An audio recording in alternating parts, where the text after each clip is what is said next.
1960, NFL Championship. The final seconds are slipping away. Green Bay is driving. The stadium is shaking under the weight of expectation. One play will decide everything. The ball is snapped.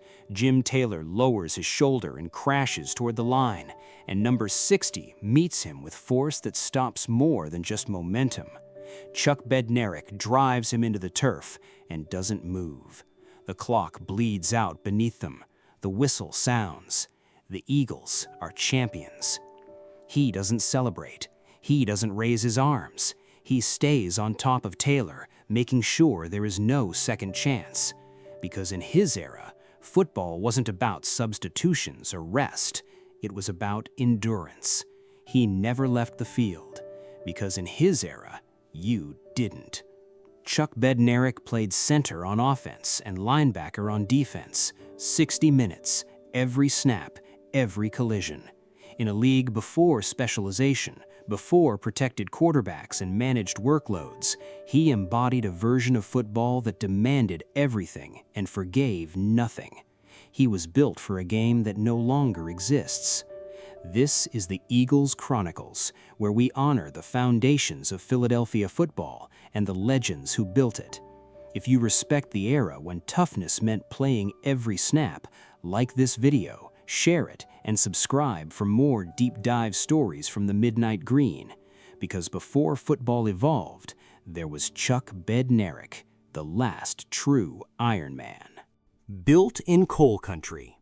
Chuck Bednarik was born on May 1, 1925 in Bethlehem, Pennsylvania, a steel town where strength wasn't admired, it was required. He grew up during the Great Depression in a community shaped by hard labor and harder expectations.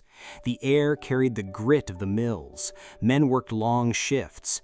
Discipline came before comfort. In that environment, toughness wasn't a personality trait, it was survival. As a young man, Chuck Bednarik didn't head straight to college glory. He served in the World War II as an Air Force gunner, flying combat missions before he ever lined up on a football field. Responsibility came early, risk came early, and the understanding that nothing is guaranteed came even earlier. By the time he returned home, football was no longer just a game, it was opportunity. But compared to what he had already faced, the gridiron was familiar ground. Contact didn't intimidate him. Pressure didn't shake him. He had already seen stakes far greater than a scoreboard. Football wasn't his first battle, it was simply the next one. The Penn State Warrior. When Chuck Bednarik arrived at the University of Pennsylvania, he didn't come as a future celebrity, he came as a competitor. Football in the late 1940s was raw, unforgiving, and relentless. Players didn't specialize, they endured, and Bednarik fit the era perfectly. He played both ways, center on offense, linebacker on defense, rarely leaving the field. Every snap was earned, every collision absorbed. Opponents quickly learned that facing him meant surviving 60 minutes of contact.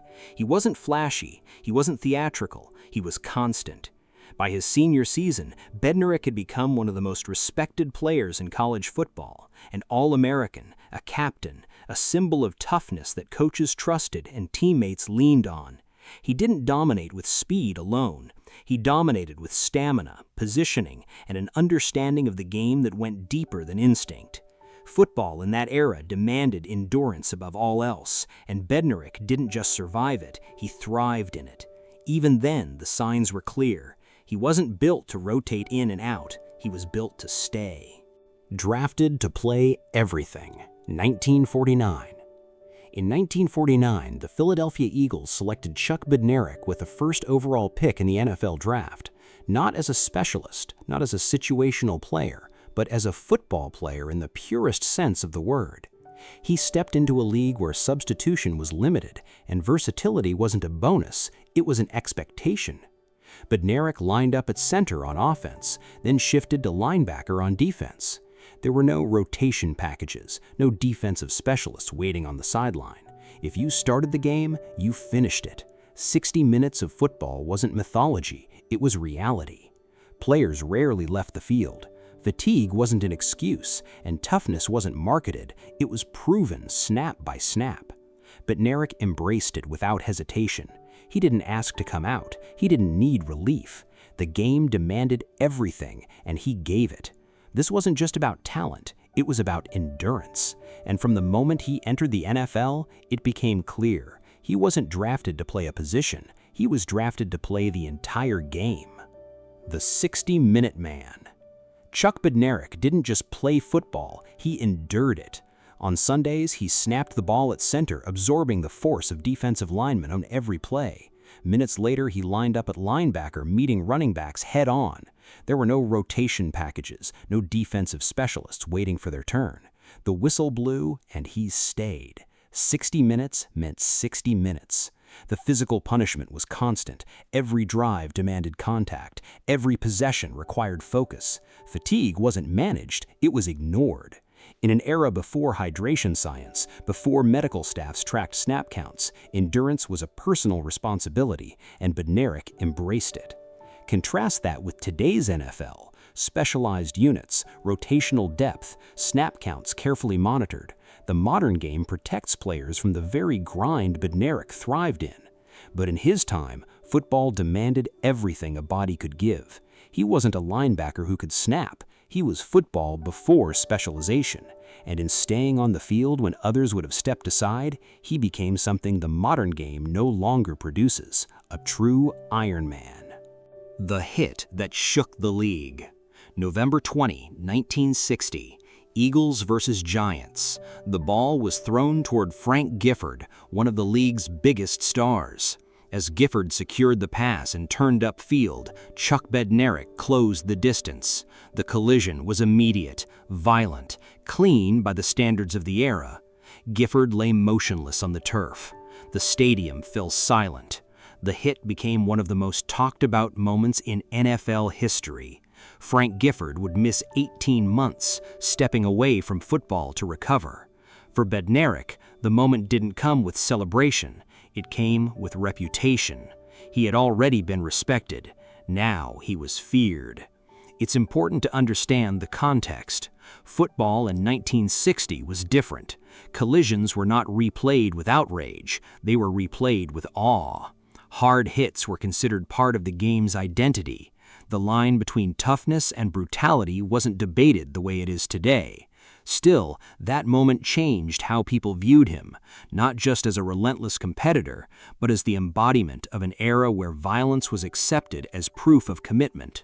It cemented his place in NFL history, not because he sought it, but because the game at that time demanded it. The 1960 championship. December 26, 1960. Philadelphia Eagles versus Vince Lombardi's Green Bay Packers. Two physical teams, one title on the line.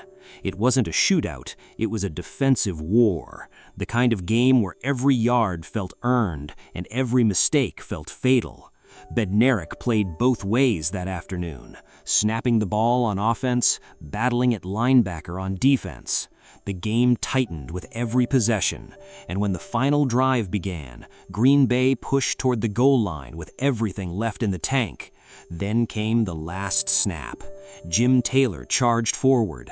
Bednarik met him in the gap and drove him down.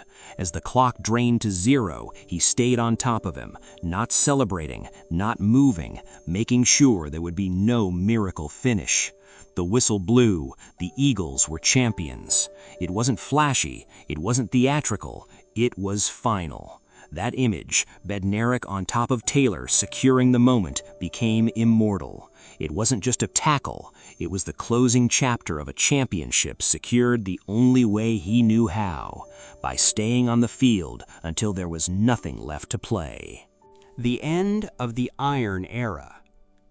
As the 1960s moved forward, football began to change. The league expanded, rosters grew deeper, strategy evolved, specialization slowly replaced endurance. Offense and defense separated into units designed for efficiency rather than survival. The era of platoon football was fading. Players were no longer expected to play every snap. Coaches rotated personnel. Conditioning improved. Substitution became strategy, not weakness. The game became faster, more calculated, more segmented. And with that shift, something else disappeared. The expectation that one man would carry both sides of the ball for 60 minutes. Bednarik stood at the edge of that transformation. He wasn't just part of the old way, he was one of its last true representatives, the kind of player who embodied football before it adapted to modern demands. When he retired, it wasn't just the end of a career, it was the end of an era. No one could replace him, not because talent vanished, but because the game itself changed. And once football evolved, there was no returning to the version that demanded everything from a single man. Conflict with modern football. As the NFL continued to evolve, Chuck Bednarik never softened his opinions. He spoke openly about what he believed the game had become: faster, safer, and in his view, less demanding than the era he endured. Where others praised modernization, Bednarik often expressed nostalgia for a time when players stayed on the field and contact was embraced rather than restricted. He questioned the heavy substitution patterns. He criticized what he saw as overprotection. To him, toughness wasn't negotiable, it was the foundation. Those comments sparked debate. Some saw him as a guardian of tradition. Others viewed his perspective as resistant to change. But what never changed was his consistency. The same mentality that kept him on the field for 60 minutes shaped his views decades later. He wasn't trying to provoke headlines. He was defending the version of football that built him. Even in retirement, his identity remained steady. Chuck Bednarik did not adapt to the new era. He stood as a reminder of the old one. And whether you agreed with him or not, his conviction proved one thing: the Iron Man mentality never left him. Legacy in Philadelphia. Long after the final whistle of 1960, Chuck Bednarik's presence never truly left Philadelphia. He wasn't remembered only for a championship tackle. He was remembered for what he represented: endurance, grit, and a standard that refused to bend. Inducted into the Pro Football Hall of Fame in 1967, his place among the game's all-time greats was secured early. In Philadelphia, his legacy ran even deeper. The Eagles Hall of Fame honored him not just as a player, but as a foundational figure in the franchise's identity. Outside Lincoln Financial Field, his statue stands, a permanent reminder of a time when toughness defined the team. They called him Concrete Charlie, not because it sounded dramatic, but because it felt accurate. Unmoving, unyielding, reliable. The nickname became part of the city's vocabulary. Generations of fans may never see 60-minute football again, but they see his image, they hear his name. They understand that before the modern era, there was a man who set the tone for what Philadelphia football would always demand. Legends fade in many cities. In Philadelphia, Concrete Charlie never did. Why he can't be replaced? Football did not stay the same. Free agency reshaped loyalty. Substitutions redefined endurance. Player safety protocols changed how collisions were measured. Speed began to outweigh stamina. The modern NFL became a game of specialization, precision, and rotation. And in that evolution, something else quietly disappeared: the expectation that one man would play every snap.